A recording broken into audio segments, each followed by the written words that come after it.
Jadi gotong royong karena tidak mewakili merepresentasi seluruh lapisan masyarakat, hanya masyarakat agro. Saya mengatakan ini tarjamah dari sama rata sama rasa, moto semboyan komunis pada zaman Belanda yang dilanjutkan oleh PKI. Boleh dikatakan PKI itu berkesinambungan. Dia mencari wadah apa saja yang bisa dia masuki, dan musuh utamanya tetap Islam.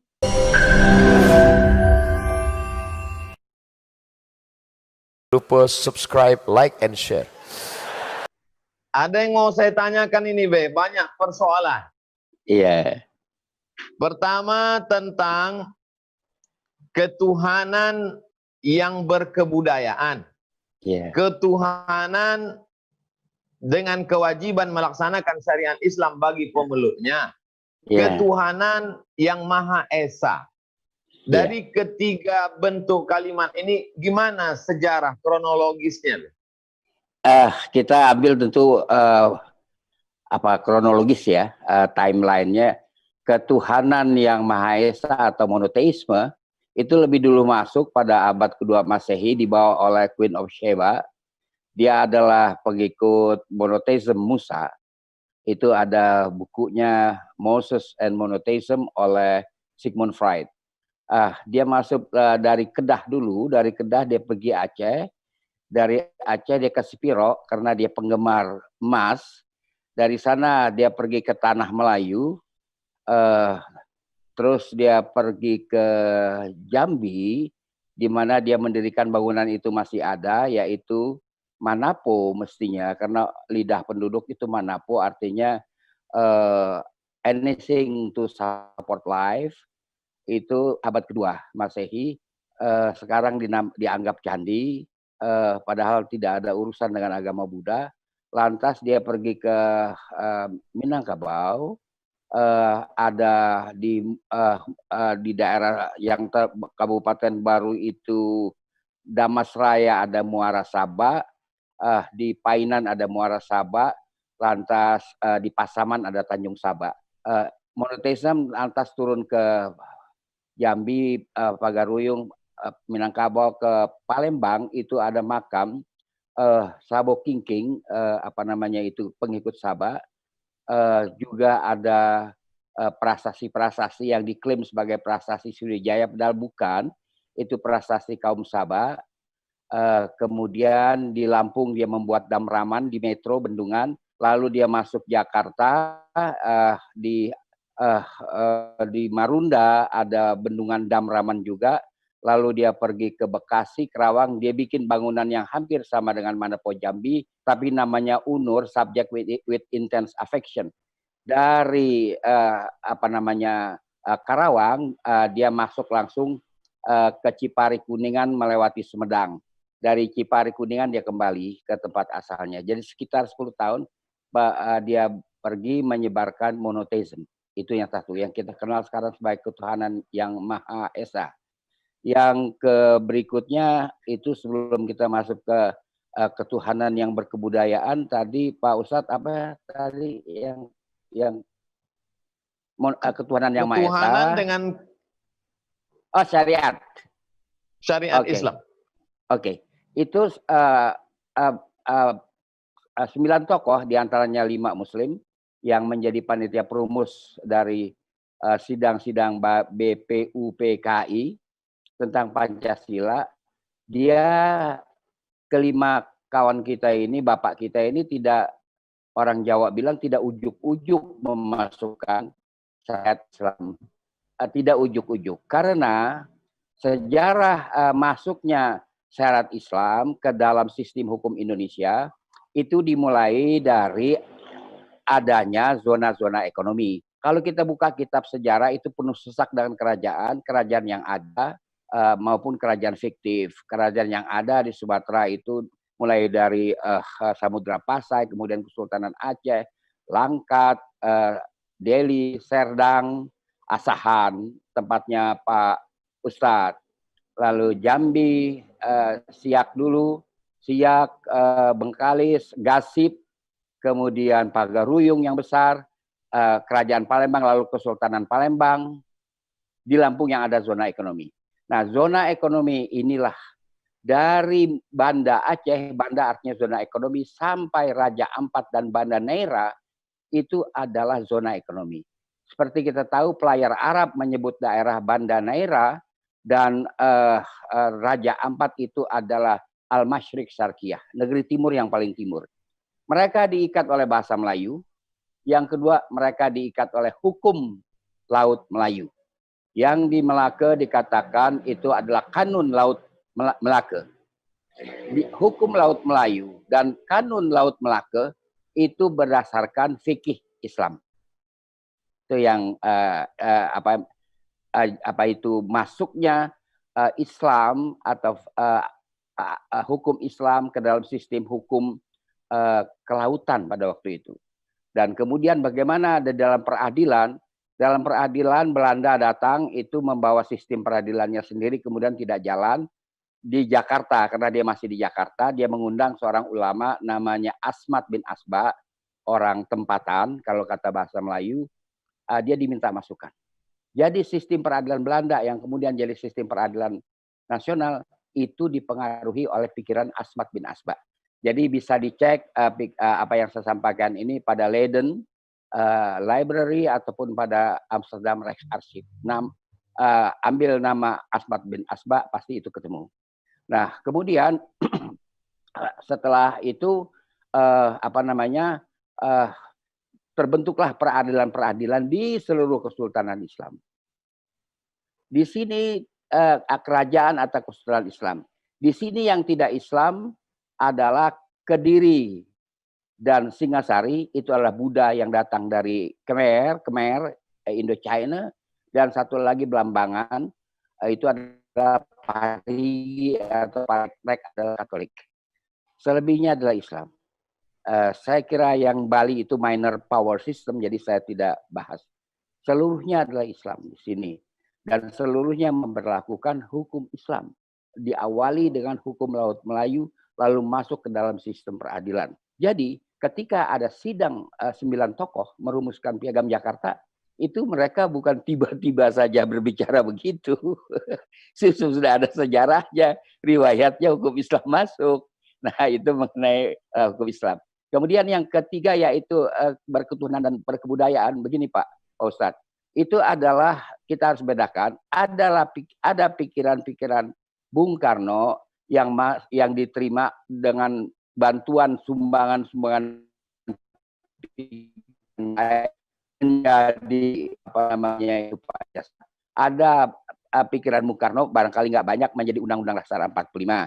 Di mana Piagam Jakarta setelah Undang-Undang 45 ketok palu pada 18 Agustus 45, Piagam Jakarta adalah dokumen historis. Tapi pada tanggal 5 Juli 1945 itu dikatakan kalau di dalam teks hukum namanya konsiderans mengingat Piagam Jakarta menjiwai dan merupakan kesatuan dari Pancasila dan Undang-Undang Dasar 45. Lalu itu ketok palu di DPR tahun 60, lalu masuk dalam lembaran negara. Maka dia telah menjadi dokumen hukum. Nah, lalu kemana itu kawan kita ketuhanan yang yang berkebudayaan? Itu adalah ucapan Bung Karno atau ajaran Bung Karno. Nah, Sakom, gotong royong itu ajaran Bung Karno yang TAP MPRS 26 bukan 25. 26 tahun 1966 memerintahkan membentuk kajian untuk meneliti masuknya unsur-unsur komunis dalam ajaran Soekarno. Tetapi TAP ini tidak dilaksanakan karena Pak Harto tidak sampai hati untuk mengadili Pak Karno. Itu persoalannya.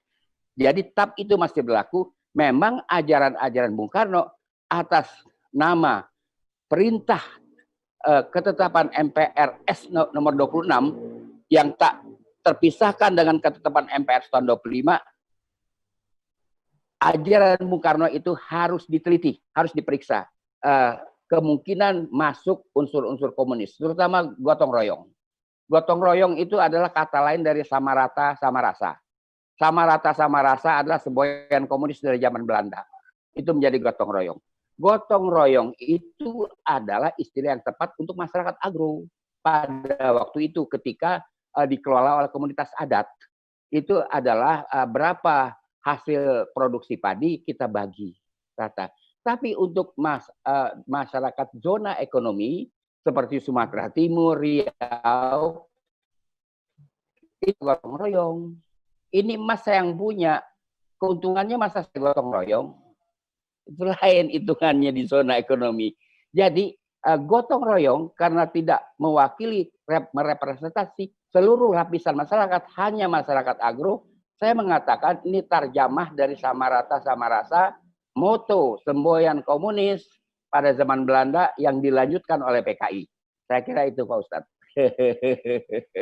Begini Be, kalau kelompok kiri ingin mengembalikan simbol-simbol berkebudayaan, gotong royong, sama rata, sama rasa, lalu kemudian kelompok kanan juga ingin mengembalikan kewajiban menjalankan syariat Islam bagi pemeluknya, yang sebetulnya kita sudah 75 tahun ini menemukan win-win solution, jalan tengahnya ketuhanan yang Maha Esa. Lalu kemudian kalau yang kiri ingin membawa istilahnya, yang kanan juga ingin membawa istilahnya, apa yang akan terjadi?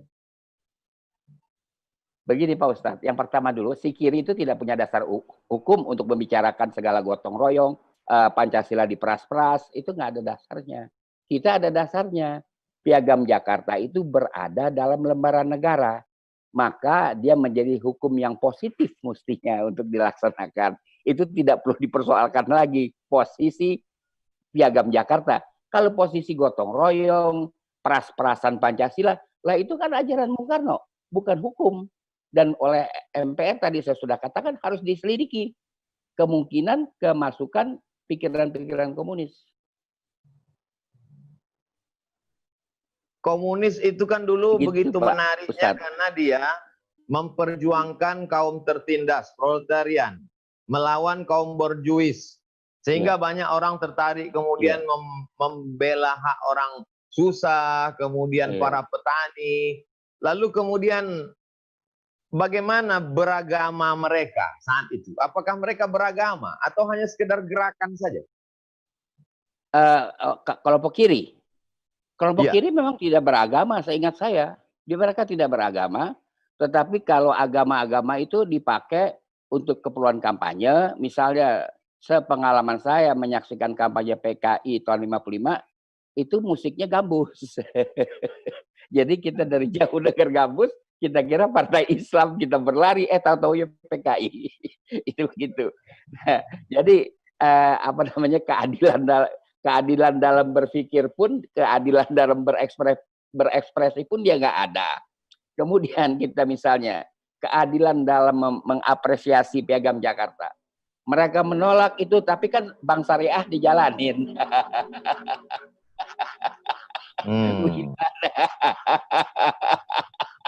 Iya kan? Piagam Jakarta ekstrim. Kok Bank Syariah nggak ekstrim?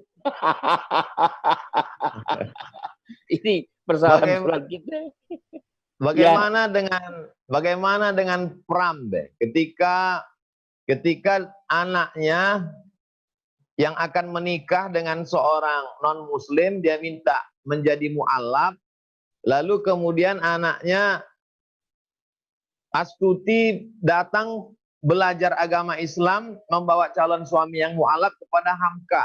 Diceritakan dalam tulisan anak Buya Hamka tentang biografi bapaknya. Bukankah itu menunjukkan mereka juga beragama, taat beragama? Ini Pramudia Anantatur. Ya. Pram itu Pramudia Anantatur. Ya. Ya. Pramudia Anantatur itu adalah istrinya kemenakan Muhammad Husni Tamrin. Dia bertetangga dengan saya. Jadi karena Pram itu dibuang ke Pulau Buru, tentu lebih dekat kepada ibu dan mendapatkan pelajaran-pelajaran agama. Pramudia sendiri aslinya bukan PKI, tetapi ketika Lekra berdiri dia ikut Lekra. Karena Lekra memberi santunan kepada pelukis-pelukis. Dia mau melukis nggak punya kanvas, dibeliin sama Lekra, ya kan? Dia membuat novel, nggak ada penerbit, diurus sama Lekra. Itu Pak. Jadi kalau 100% Pram mengatakan saya bukan PKI, ya nggak seperti itulah. Dia dekat dengan PKI, dialah yang apa namanya itu katakanlah istilah yang saya gunakan mengeksekusi Buya Hamka di dalam apa namanya ruangan Lentera Harian Bintang Timur yang dia asuh. Habis di situ Buya Hamka. Dalam hal ini HB Yasin yang membela Buya Hamka dari segi kesusastraan. Sarekat Islam sebagai gerakan politik Islam memperjuangkan kemerdekaan. Bagaimana kemudian sosok murid-murid Haji Omar Said Cokro Aminoto sebagiannya bisa membawa pemikiran PKI ke dalam Sarekat Islam sehingga terjadi Sarekat Islam putih dan Sarekat Islam merah? Iya, itu awal masuk ke sini adalah seorang Yahudi bernama Sneflet. Dia mendirikan Indische Sosial Demokratis Vereniging, perkumpulan sosial demokrat India. Dia lebih awal sebelum Sarekat Islam berdiri pada 1911. Mereka masuk Sarekat Islam. Disitulah disusupi Sarekat Islam, lalu terbelah. Yang seperti Pak Ustadz bilang ada merah, ada putih. Nah si merah ini kemudian perpecahan itu tanggal 20 Mei 1925 dijadikan tanggal berdirinya PKI. PKI merayakan itu. Jadi emang kesusupan. Sehingga kemudian Sarekat Islam merapikan dirinya, membentuk apa yang dinamakan Sarekat Islam Afdeling atau cabang Afdeling B. Sarekat Islam Afdeling B ini tokoh-tokoh Sarekat Islam yang bekerja di bawah tanah. Dia berpengalaman dari cerita apa namanya itu yang dia sudah alami pada, maaf saya bukan 25 tapi 20. Pada 25 Mei 1920. Berpengalaman dari situ Sarekat Islam merapikan gerakannya menjelang perjuangan kemerdekaan.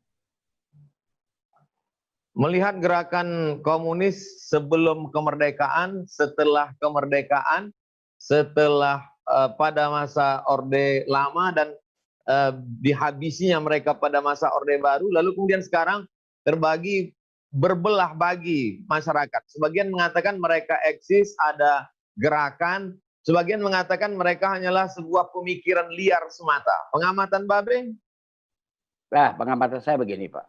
Yang pertama adalah gerakan komunis itu berkesinambungan. Pada tahun 20 juga begitu mereka mendapatkan wadah merupakan yang merupakan pecahan dari Sarekat Islam, mereka melakukan pemberontakan di Silungkang, Sumatera Barat. Pimpinan Datua Batuah.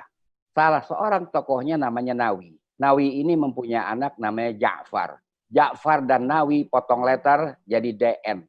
Ja'far Nawi DN. Kemudian dia dapat Bapak Sambung karena Pak Nawi menjadi urang talu, diusir dari Minangkabau karena pemberontakan itu.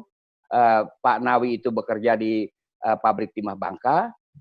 Pak Nawi meninggal, dia dapat Bapak Sambung. Jadi DN Aidit. Nama dia adalah Ja'far Nawi Aidit. Nah, itu bersambung, gerakan PKI nggak pernah terpotong. Kalau kita lihat Silungkang. Kemudian dia terus bergerak di luar negeri, Semaun kan di luar negeri, kembali ke Indonesia tahun 48 dia berontak. Dia berontak. Kemudian pada waktu tahun 48 dia dilarang kegiatannya. Dilarang kegiatannya, bukan dilarang organisasinya, tidak melakukan kegiatan. Tetapi pada tahun 1952, pemimpin-pemimpin PKI, Aidit, Tan Lingji, Lukman, dan Nyoto diterima oleh Pak Karno. Maka dia terrehabilitasi dengan pertemuan itu karena dia cuma dilarang. Lalu dia bersiap memasuki pemilihan umum 55. Pemilihan umum 55 itu dia banyak, saya sudah terangkan di tempat lain, di kantong-kantong pemukiman Islam mereka mengatakan PKI adalah partai Kiai Indonesia. Itu di kantong-kantong pemukiman Islam.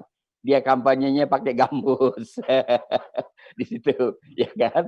Jadi lalu dia juga mengerahkan gembel-gembel masuk Jakarta dan diurus KTP-nya sehingga punya hak pilih. Sehingga kami semua terkejut di Jakarta untuk pemilihan DPRD dia juara kedua, Masyumi baru dia. NU kalah, PNI kalah. Kami semua terkejut pada waktu itu. Kenapa itu bisa terjadi, dia juara kedua? Kalau nasional dia juara keempat, tapi di DKI kan dia juara kedua. Nah, kita potong Kompas, sampailah A65, dia berontak, ya kan? Lalu tidak ada suara apa-apa di zaman Pak Harto, tapi setelah reformasi mulai. Ini kan banyak anak-anak biologis, bukan ada anak-anak ideologi. Kan ada anak-anak biologis mereka, bukan anak ideologi. Itu erat hubungan dia. Jadi boleh dikatakan PKI itu berkesinambungan. Dia mencari wadah apa saja yang bisa dia masuki, dan musuh utamanya tetap Islam. Tetap itu musuh utamanya. Apa itu yang dijadikan sasaran. Kita lihatlah suara-suara buzzer-buzzer itu terhadap Pak Ustadz. Ya kan? Bagaimana Pak Ustadz itu dipersulit. Ceramah sana, ceramah situ, itu saya sudah alami pada kampanye pemilu tahun berapa ya, saya lupa. Tahun 77 dan tahun 82 saya udah alami, ya kan. Orang sudah menunggu banyak-banyak, tahu-tahu Pak Ridwan jangan masuk ke lapangan, udah kita pulang. Di Jambi saya pernah berkampanye bisu karena saya tidak boleh bicara. Saya hanya menunjuk-nunjuk gambar Ka'bah saja. Itu saya mengalami rupa-rupa. Itu harus dilalui oleh Pak Ustadz, ya kan? Jangan berkecil hati akan hal itu. Laju terus. Tetap orang-orang itu tidak menyukai